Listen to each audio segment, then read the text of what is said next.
If you like to snoop behind the scenes of other people's businesses, this will be a video for you. I'm going to dive into, did I accomplish the goals I set out for myself in 2024? What worked? What didn't work? I'll even go into how much I made. So get ready. This will be a little bit longer than my normal video. Usually I try to be in a cute spot, at least have my hair done. But honestly, this is good.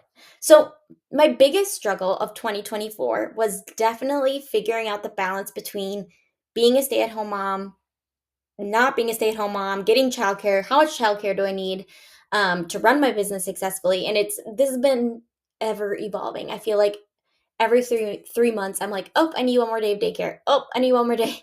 And I just keep on adding daycare days. So at this point, my children are in 3 days of daycare a week.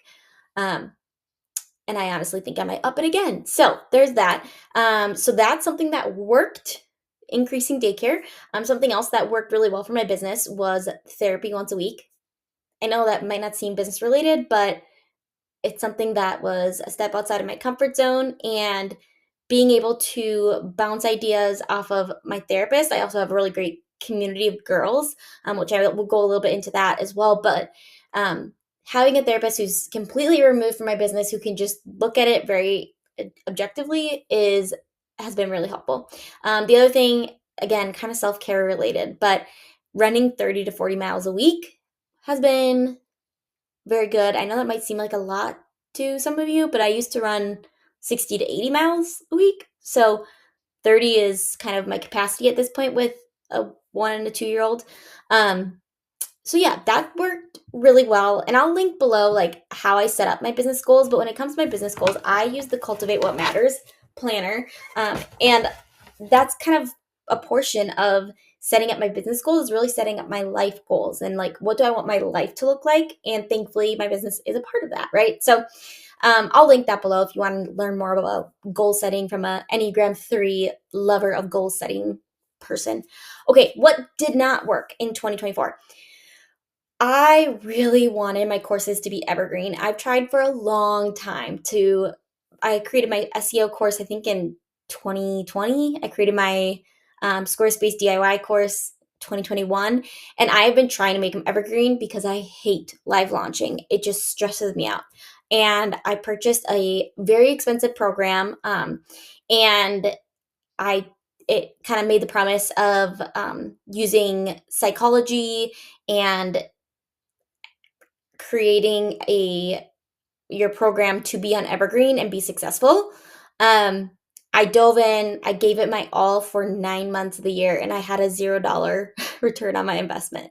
So again, I'm going to link another blog below where I talk more about live launching and evergreen and what I think, you know, you need to be doing. So yeah, that was that. That didn't work because it was a lot of money that I invested, but it is what it is. You live and learn. Okay, so a little bit about kind of I separate how I goal set as I for business is I have each quarter kind of a main objective. And so for quarter one, my main goal was to work through that $4,000 course that I purchased and improve my Squarespace with Confidence course. And I really actually do feel like going through that expensive program helped me create a better course. It ended up changing names. It's now called Beyond the Template. It ended up getting condensed. My Squarespace with Confidence course was really, really beefy. And as I asked with the audience, they were like, I just want to get a website up and running quickly. So that was really, I had to rethink everything and recreate a course and then create a funnel that worked with that course. So that took me a long time, like I said, but much longer than I had thought. But I was able to make those changes throughout quarter one. And yeah, that was good. I also I'm an affiliate for a course that teaches people how to become website designers. I've been asked to create something like this, and I do not have the capacity. And so I work primarily with newer business owners and teaching them SEO, teaching them how to DIY a website that will convert. And it just didn't feel like it was in my wheelhouse to create this course for website designers. And so I found one that I truly, truly believe in and became an affiliate for it. So in quarter two, I focused a little bit more on not just launching my course, my Squarespace course that I created, but also working on the affiliate program. And so it's Paige Brunton's course. She launches it 2 times a year. It's called Square Secrets Business. And my goal was to make 2 sales for that. And I did make those sales. So that was a thumbs up. And I also completed my Beyond the Template course and launched it, which was a thumbs up, but made no sales. So that was a thumbs down. But I'm proud of myself for getting it out there, And there's hope on the horizon. So keep listening. Okay, so then quarter 3. Whoa. In July, I made this is a little embarrassing. I'm 6 years in business.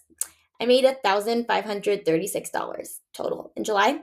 My profit after taxes and expenses was $71. In May, the month prior, I made I have it right here. In May I made $7,860 and my take home was $5,934. So we're all over the board. But summer is notorious for being low. I, as a website designer, still primarily make the most of my money off a website in a day and website in a week. And generally work with moms who a lot of times are home with their kids in the summer and they don't have the capacity to do a website design. So it's always low for me. I know that's how it's going to be. It'll pick back up in the fall. Still, that was really low. That was like the lowest my income has ever been for 3 months, which was very intimidating, I will say. But we move on. August, I was a part of a bundle of SEO products and courses through Dolly DeLong, and my goal was to make 4 sales. I did make those sales, so that was great. And then in September, I relaunched my Beyond the Template course as a live launch. I was so intimidated. I worked with a launch integrator person, Dolly DeLong. I'll link her. And that was so good and so encouraging. And I was so nervous, you guys, so nervous. But I did it. I live launched it and I was able to make 3 sales, which I kind of create good, better, and best goals. And that was my good goal. So that was good. It still is not a return on that initial investment, but that's okay. It's now on Evergreen. So if you want to get my Beyond the Template course, I'll link it below. But yeah, so that kind of leads us into now the fall and quarter 4. It's currently November. So in October, I was again an affiliate for Paige Brunton's course that she has 2 times a year. It went live right around the election and I made no sales. So that was a bummer, but I also like October for courses for me and my audience for whatever reason they don't click. The April launch always does better for me. So I wasn't like too heartbroken about that. I also did a really fun product with 2 of my biz besties, Mara Kusarek and Dolly DeLong. And we launched a Black Friday kit and we did a webinar, which was so funny because I did that webinar 1 week after my other masterclass, and I was so nervous for my masterclass, mostly about the internet. I was very nervous about the internet. But then when I did the webinar with those 2 girls, I was so excited. It was so fun. We had so much engagement. It was a blast. So that was a really I felt like kind of a nice, lighthearted bump in my self-esteem. And we had a very successful launch there. I think we sold 10-ish. It was a pretty lower priced product. But we each took home about $500. So that felt very good. There was a lot to it though. So that was fun. And now we're in November, and my goal for just the end of the year is to get a couple more website and a day clients. I do have that on the horizon. Again, I make good, better, and best goals for my business as a whole and how much money I want to make each year. And my better goal was to make $40,000 before taxes and expenses, and that is what I should be making. So, as of now, that's what I'm projected to make, probably a little bit more than that. So I feel very good about how this year went, despite it being a very challenging year. I've talked about how I dealt with postpartum anxiety with my son, who was born over a year ago, but it did kind of trickle into the beginning of 2024. And so that's when therapy really came in and helped me.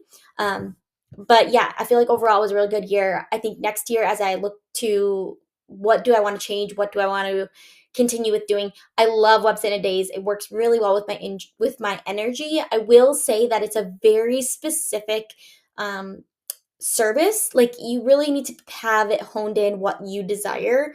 So I need to be better at vetting people for it. I've worked with over 40 business owners for a website in a day. So at this point, I know who it's for and who it's not for, but it still is hard to say no to money. But I need to be honest with people and just say, I really think website in a week would fit better for you if that's how I feel. So that's something I do plan on changing, but I do plan on keeping those services.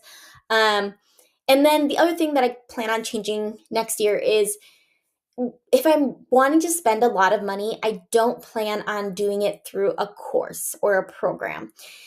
And it's a little intimidating to say that because I have courses and I do think there's a time and a place for courses. But I just think in general, if you want to have the biggest return on your investment, doing a done for you service is probably going to give you the highest ROI. Um, I also have kind of mentioned this a couple times. Dolly, Mara, and I created a little mastermind. I just wanted community with other entrepreneurs who are kind of at the same point in business. We have different businesses, but we all have been around for 5, 6, 7 years. And so we all have the same values. We're all moms to very young children. And we just kind of like started this little group, this little Instagram chat, and it has just been so life-giving. It it's free. Like I just asked them if they wanted to join my little group and it's just been amazing. So I would encourage you with wherever you're at in business, either find people who are in the exact same industry because you can really like encourage one another with hard clients and things like that, or find somebody who is in a similar point of business. Um, that's just been very life giving to me. And I actually, in February of next year, we are all going to get together and do kind of a retreat in Arizona where we pour into each other's businesses each day, set goals, and I'm really looking forward to that. So the other thing I just wanted to touch on are kind of the 6 lessons I've learned from 6 years in business.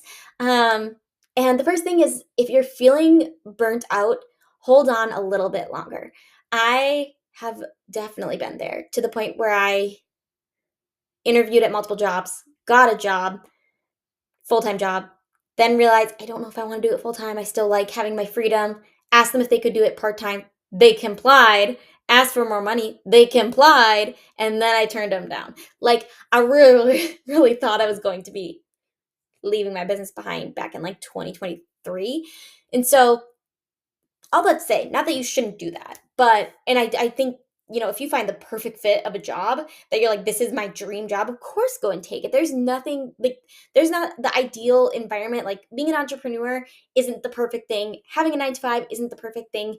Do what you want. But if there's a glimmer of you being like, I still really do love my business and the freedom it provides, or being able to stay home with my kids or whatever it is, hold on just a little bit longer and just see if things kind of level out. Because for me, if I held on for like 6 more months, um, I have had this happen where then I experience this like revigorating love for my business and things like that. So that's first thing. Number 2, be willing to change how much you work, even if that means less money. Daycare saved my life and my business. So yes, that's a huge dent in my income, but it was totally worth it. And I'm so glad I am continuing to increase daycare days. Um, Number 3, give yourself grace to not grow on social media. I grew 80% of my following, honestly, probably from 2018 to 2021.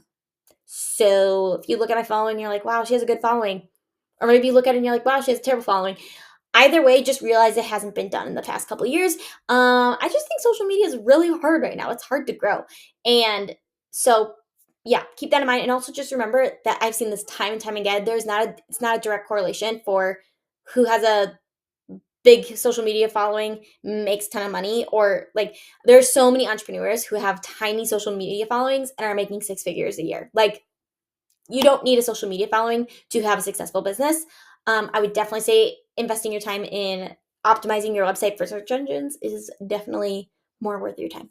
Okay, next thing. The best investment you will probably make is community, or a done for you service. But as I like asked my other friends who have been around for a while, like, what's the best investment you made?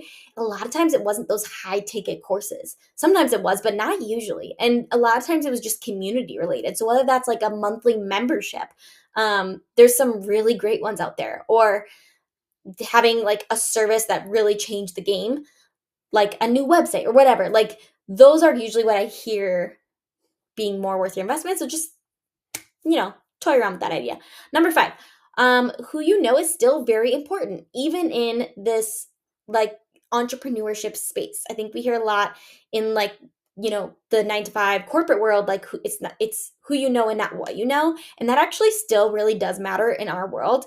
And I even feel like, especially in like weird election years where like just things are crazy, it when you know more people and they can truly recommend you, I think your business is able to stay afloat a little bit better. So that being said, I personally hate going to networking events. Maybe you also hate going to networking events, and I'm an extrovert, but I still hate them. I think they're awkward a lot of times. And so there's other ways to build your audience, your community.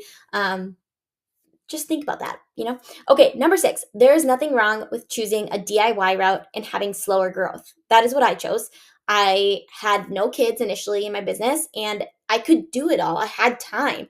And so I did. And I did not spend a lot of money in my business because I could do the slow growth. And it was slow growth. I've shared multiple times about how much I made my first couple years in business. 15,000, I think maybe it was my take home first year. 25,000 second year. Like it was low, right? So that was fine for me and my family. We could pinch pennies and it worked. And there's nothing wrong with the DIY route. So if that's where you're at in your business, I just hope this encourages you. Let me know below like what you do. I would honestly just love to support you and encourage you in your business journey. And I'm wishing you all the best.